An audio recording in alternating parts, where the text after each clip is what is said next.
Kumusta mga dre? Ngayon ay araw ng linggo at nandito na naman tayo sa isa na naman. Ayun, kumusta mga dre? Ngayon ay araw ng linggo at nandito na naman tayo sa isa na naman at ayun mga dre, magandang araw o magandang gabi sa inyong lahat at nandito na naman tayo sa isa na naman nating vlog.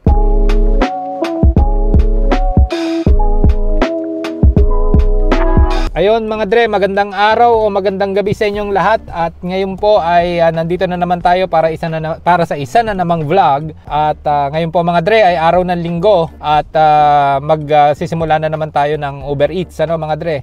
So ngayong araw na to ay titingnan natin kung magkano ang kikitain natin sa loob ng 4 na oras. So ang plano ko mga dre ay mag-u-Uber tayo hanggang ng 1 o'clock at matatapos tayo ng 5 o'clock. So 1, 2, 3, 4, 5. So that's 4 hours. At ipapakita ko sa inyo kung magkano ang pwedeng kitain ng isang Uber driver sa loob ng 4 na oras. At syempre i-consider natin dyan mga dre yung oras ng pagdadrive. Kasi syempre hindi pare-pareho ang kinikita ng isang Uber driver dahil syempre meron tayo sa Uber na tinatawag na peak times.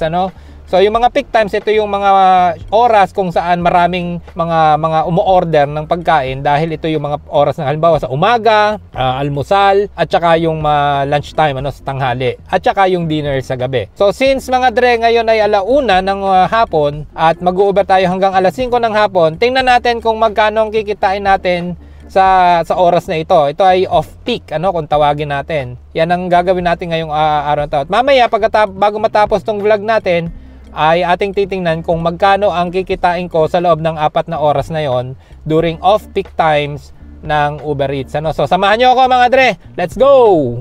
At yun nga pala mga dre, so ngayon ay binuhay ko na yung aking Uber app. Nag-online na ako at tamang-tama ngayon mga dre kasi kung mapapasin nyo malakas ang ulan. So off-peak time ngayon dahil 1:00, pero tingnan natin, baka marami tayong makuhang order dahil masama ang panahon. So kadalasan kasi yung mga tao ay hindi sila lumalabas sa ganitong, alam nyo na, malamig kasi dahil umuulan. So mas madalas sa mga tao na gustong kumain ng pagkain sa labas ay umu-order na lamang ng kanilang pagkain through Uber or Skip the Dishes or any platform na meron sila. So sa ngayon, tingnan natin kung kikita tayo ng maganda sa Uber Eats dahil nga masama ang panahon. A few moments later. So nakakuha tayo mga dre ng order ngayon. First order natin $9 at ito ay 3 kilometers lang ang delivery dito sa Taco Bell. So dito lang yan sa tapat. Tingnan natin mga dre kung maganda itong biyahe na ito dahil imagine niyo $9, 3 kilometers away lang yung biyahe. Kaya lang mga dre umuulan, so kailangan magdala ako ng payong at mahirap nang mabasa, baka magkasakit naman tayo. Kumita nga tayo ng $9 pero nagkasakit naman. So sige, kunin ko muna itong pagkain na to mga dre. A few inches later. So ayun mga dre, first order pickup. Ito, nakuha na natin, i-verify na natin yung order. May drinks siya. So yan, complete pickup. At syempre ihahatid na natin to doon sa customer. So saan ba ang punta nito? Tingnan natin. So iikutin natin. Bayan, yan. Oh, pa north. Okay, so puntahan na natin to mga dre. Let's go!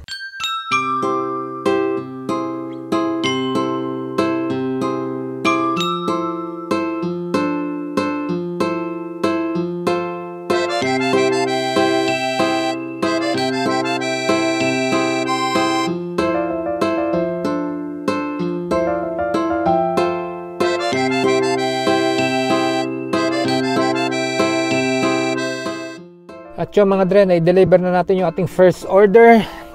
Kumita tayo ng $9 doon, supposedly $3 sa base pay, tapos ay $6 tip. At naghihintay ako ng susunod na order. Tumabi muna ako dito sa tabi ng kalsada mga dre. Actually may pumasok, shop and pay, pero tinatamad ako mag shop and pay ngayon mga dre kasi ang tagal tsaka na maulan. So ang gusto ko lang sana, kasi since meron lang kasi tayong 4 hours para mag Uber, ang gusto ko sana yung mabilisan lang kahit hindi masyadong malaki yung kikitain natin, Basta mabilisan lang natin magagawa, yun ang ano sa akin. Kasi yung Shop and Pay mga dre, $14 siya, pero parang nasa 24 units ang kailangan kong kunin. So ibig sabihin marami-rami yun mga dre. At matatagalan ako kung sakaling gagawin ko siya. So tingnan natin, ano, kung talagang wala, siguro pag may pumasok ulit na Shop and Pay at wala akong makuhang delivery lang, patulan na natin mga dre, kasi baka naman umuwi tayong luhaan at wala tayong kinita ngayong araw na ito kundi $9, ano. So sige, maghintay-hintay pa tayo. Siguro maya-maya alis din ako dito kasi nandito lang ako sa tabi ng kalsada. Yan, speaking of delivery, meron tayo dalawa back to. So kunin na natin 11 kilometers, $11 din. Ayun. So dito lang. Ano mga dre? So paano? Gawin muna natin tong sumunod na order na kapapasok lang at biyahe na ulit tayo.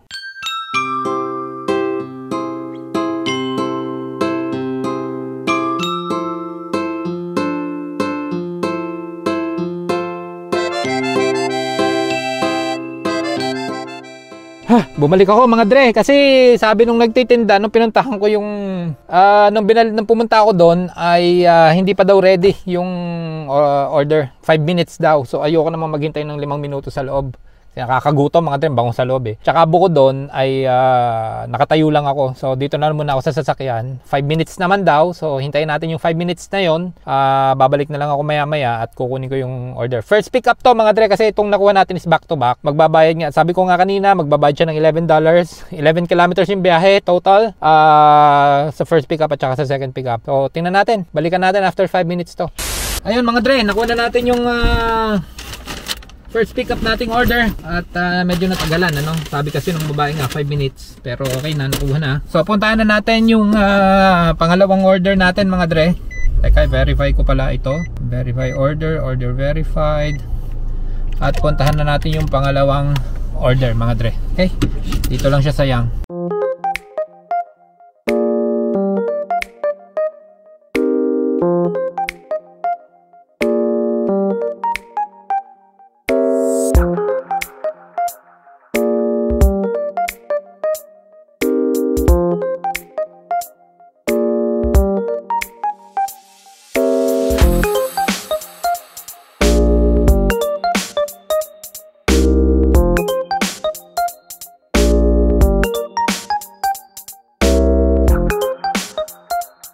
Ayun mga dre, natapos na natin yung dalawang order na kinuha natin at habang papunta ako doon mga dre ay may pumasok na Shop and Pay na naman. So hindi ko tinanggap dahil sabi ko nga sa inyo, very limited lang yung time natin sa pagde-deliver, 4 hours at titingnan natin kung magkano kikitain. So ang ginawa ko mga dre ay enough ko muna sa app yung Shop and Pay orders para puro delivery lang yung papasok sa atin. Kasi pwede naman yun no? Ang gagawin mo lang, tatagal mo lang yung switch. May switch din sa app kung saan itatagal mo lang yung Shop and Pay orders sa off. At yun nga, so hihintayin natin kung makakakuha tayo ng panibagong delivery. So meanwhile, lalabas muna ako dito sa area na to dahil residential tong area.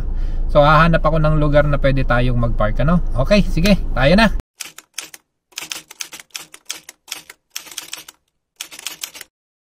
Ayo mga dre, walang yan nangyari sa akin mga dre. Diba ako'y nag-aantay ako ng panibagong order pagkatapos ng dalawang pinikap ko kanina. So anong nangyari? Habang naghihintay, sumakit yung tiyan ko mga dre, parang kulong-kulo talaga. Hoy! Medyo malayo pa man din ako dito sa bahay pero wala akong choice mga dre. Ayoko namang habang nagde-deliver abutin tayo sa customer o sa restaurant ng nasa ganung kalagayan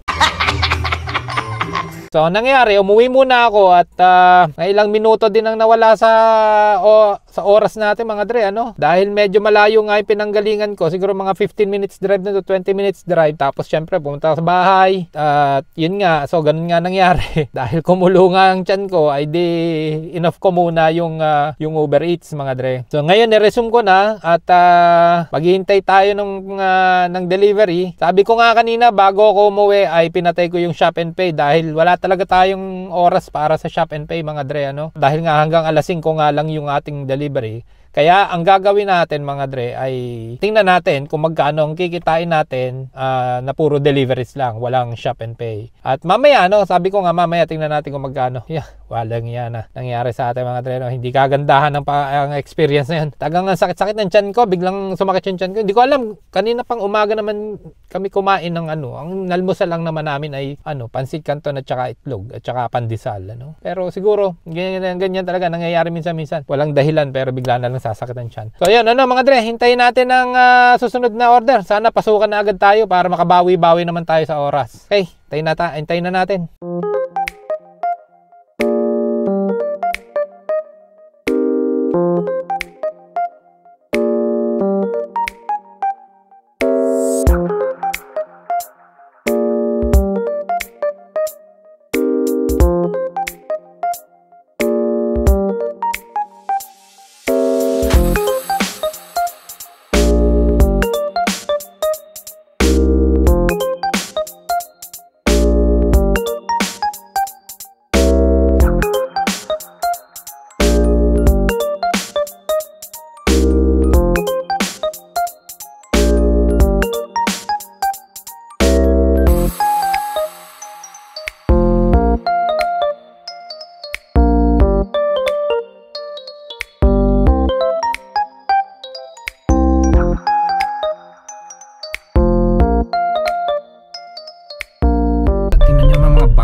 Sa pelikula ko lang nakikita itong mga bahay na ganito kaganda, ang lalaki.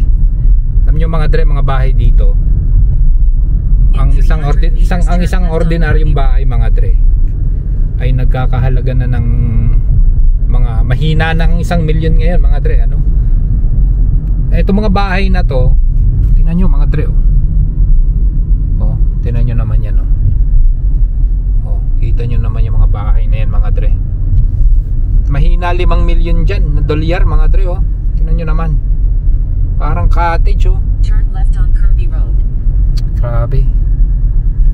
Yan ang mga bahay ng mga yayamanin dito sa lugar na to. Itong lugar na to mga dre, ang tawag dito ay Woodbridge mga dre. So itong Woodbridge lugar ng mga mayayaman to mga dre. So kaya ang mga bahay dito talaga namang mansyon. Sa pagkabahay mga dre, kung mayaman lang ako, pag tama ako sa loto bibili ako ng bahay dito patamain lang talaga ako ng minsan, okay na ay nako, pag may awa ang Diyos at tumama tayo sa loto mga dre, titigil na tayo sa pag-Uber at talaga naman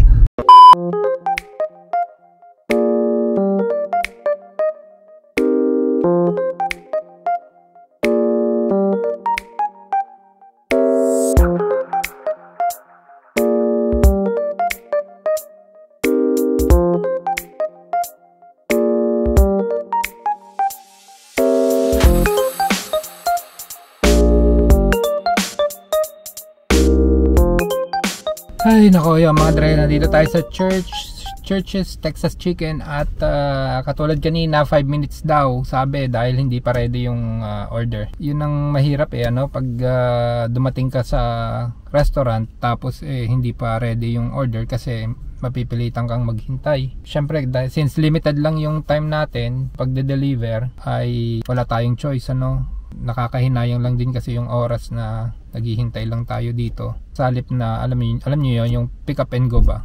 Pagdating ay pipick upin na lang yung pagkain tapos dire-diretso na. So dahil nga hindi pa ready, nasasayang yung oras. Alam ko mga dre, ilang minuto lang, pero syempre yung ilang minuto na yun na pinaghihintay natin pag maraming restaurant ang ganon. So nag-accumulate ba yung oras ng yung minuto na sasayang. Tsaka isa pa sa kanila din kasi pag nade-delay kasi yung order, ang nangyayari is merong tinatawag na reimbursement fee kung saan binabayaran nila, dinadagdagan nila yung kita ng driver. Although syempre kabawasan na yun sa kita nila, sa akin konti lang din naman yung nadadagdag sa babayaran sa driver. So hindi rin ganun hindi rin sapat yung dagdag na extra na yon dahil konti lang naman din nga So So wala tayong choice, kailangan nating hintayin 5 minutes daw. So babalik ako doon after 5 minutes para kunin yung pagkain. At yun mga dre, nakuha na natin yung ating order dito sa Church's Texas Chicken. I-deliver na natin to mga dre. Siguro ito na yung last order natin at umuwi na tayo, no? So para malaman na natin kung magkano yung total na kinita natin sa araw na ito at sa 4 na oras na pagde-deliver natin, ano? So ito yung order niya. Yan. So let's go. Tara na, gawin na natin to.